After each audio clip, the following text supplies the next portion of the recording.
I've basically got no service history with the car, which is a bit unfortunate, and I'm basically just gonna spray this. So I'm following on from the last part of this video where I did a little quick service on the car.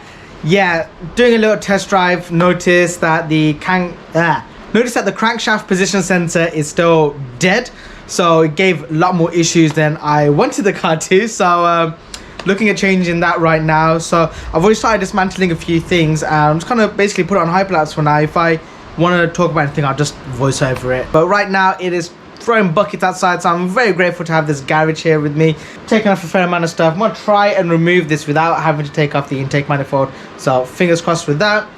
Yeah, time for some hyperlapse.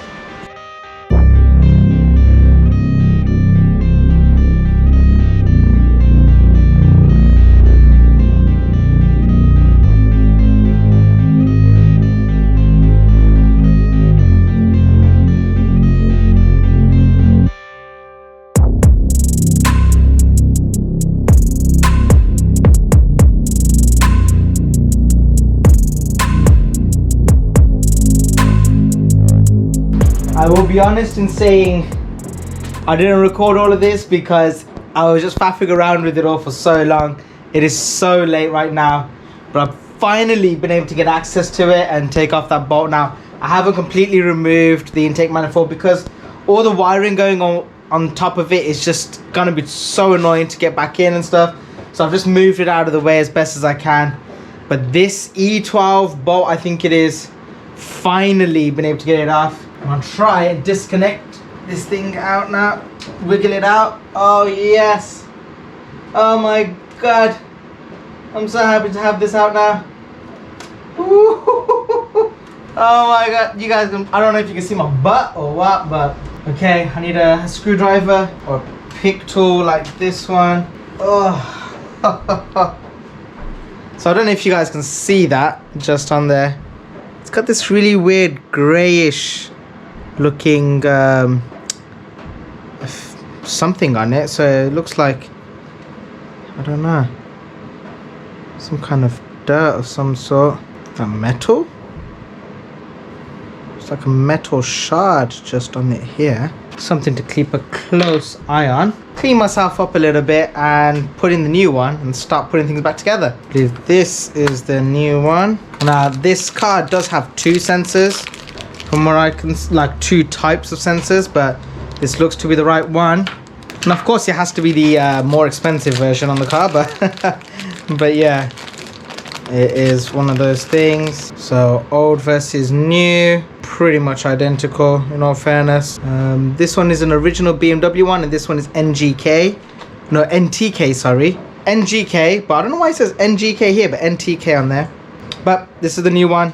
Time to put it back in and very carefully locate the original hole and pop this guy back in. Don't really see myself being able to push it in any further.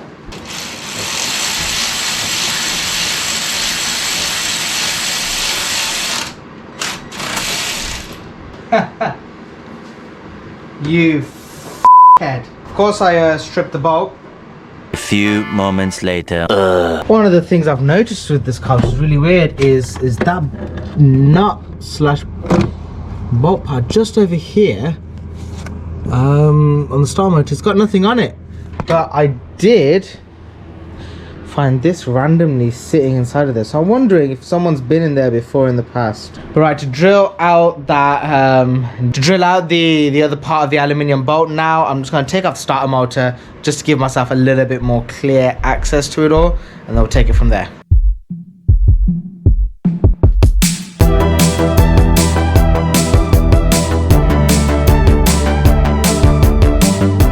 And so here's what I'm having to do right now. I've noticed that bolt on the back of the, well, technically it's on the gearbox, is going into that one that I thought was an empty nut on the starter. But yeah, so I'm doing this whole trick. I'll show you what the little contraption is that I'm using at the moment once I've taken it all off. But yeah, let me just remove all of this. I'll show you all. So got the starter motor off now, which is great news.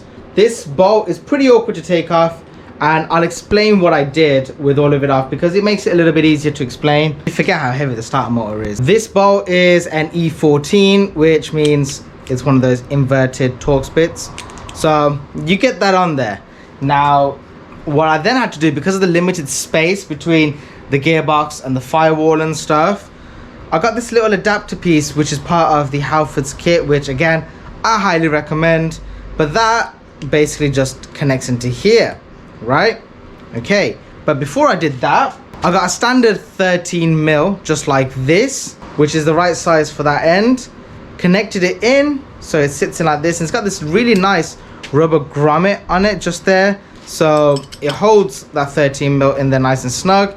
You get this on, and now you can crack it loose. To get more torque out of that, you then get another circle part like this of the spanner, so the hoop part. You hook it in, and now you got a little bit more leverage to crack it open.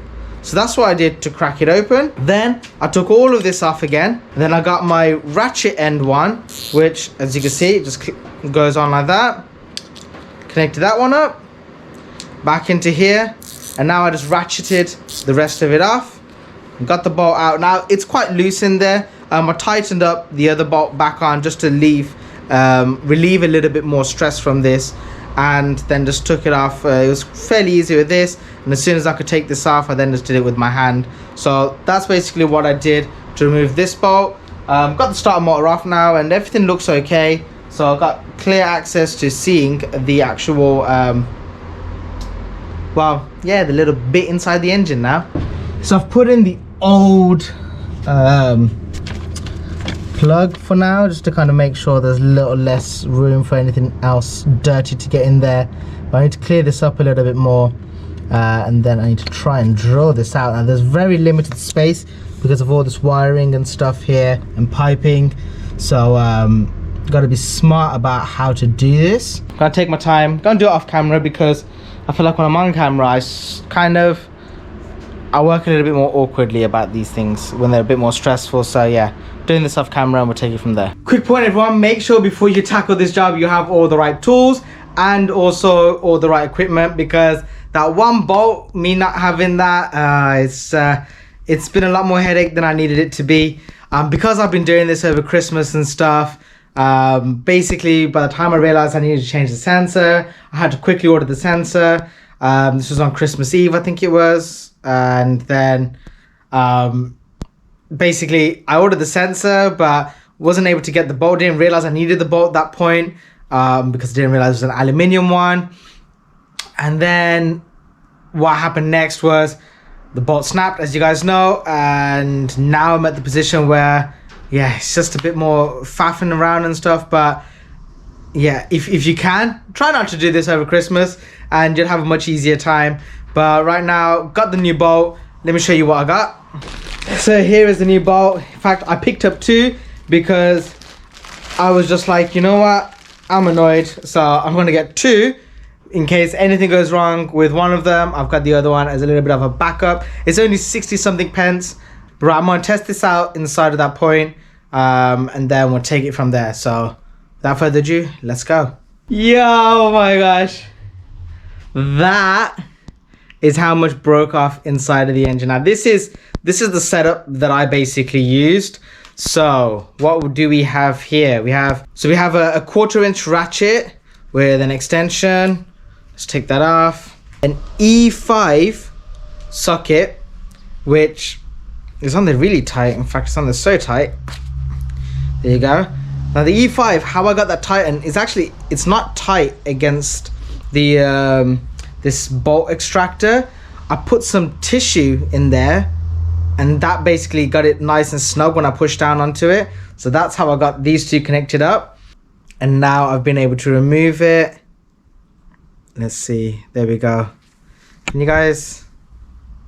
you see that? I'll take a picture of it probably. And yeah, I wasn't smack bang in the middle, but pretty close enough.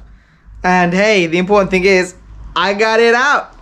So oh my god, I'm so happy with that. I was thinking of so many crazy things to do, to a point I was just like, you know what, to get it back together, maybe put some washers on and put some thread lock on, but Then I tried looking and seeing how much thread I had left, and I was like, yeah, that's barely anything. So got this off, thank God. There you go. This was the full one, and it went like that. So right now I'm gonna basically put everything back together and then kind of discuss an overview of everything that I've had to go through and just complain basically. So as many of you can tell right now, this is definitely a different car behind me, and it's actually been quite a long time since that part of the video with the 3 Series. It's funny that I actually ended the last clip saying that I'm basically on a rant about everything, and it's kind of a bit of a mess with what happened with the 3 Series. So I actually have scrapped that car. It basically wasn't worth me owning it anymore. After changing the crankshaft position sensor, the car came up still really lumpy. It was not wanting to idle properly. It was giving, in essence, more problems than it was previously.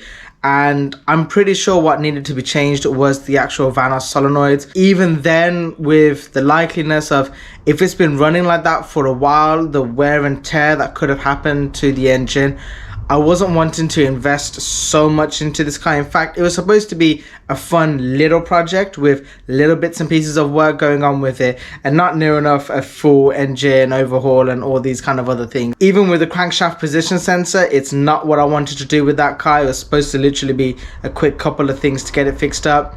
So I basically made a mistake. What's annoying for me is I ended up buying the car from some guys who basically said the car just needs the couple of bits and pieces doing to it.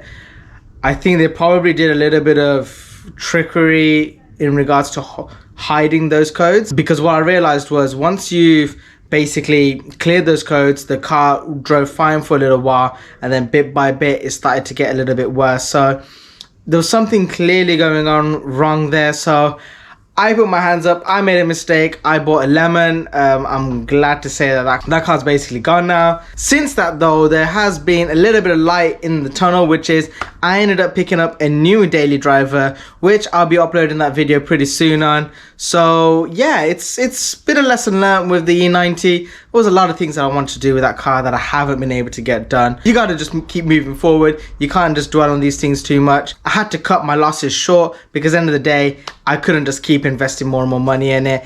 I got other things that, you know, I need to spend money on, and it's not like as though I've got an abundance of money where I can just keep throwing it at cars, because if that was the case, this car would be in pristine condition right now, and the E30 would be done and all sorts. So but yeah, I gotta live within my own means basically. So yeah, I'm sorry to cut the E90 series short a little bit. I guess maybe I'll pick another one up at some point.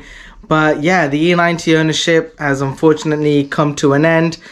My last one I owned, it was a great experience. This one, not so much. Make sure to subscribe to the channel, because if you want to see the new project car, which is going to be the comfortable daily driver semi-medium project car that this was supposed to be with the E90, then yeah, hit the bell notification, hit subscribe, and for now I'll let YouTube recommend some of the videos for you to watch. Anyway, peace out. Catch you guys later. Bye.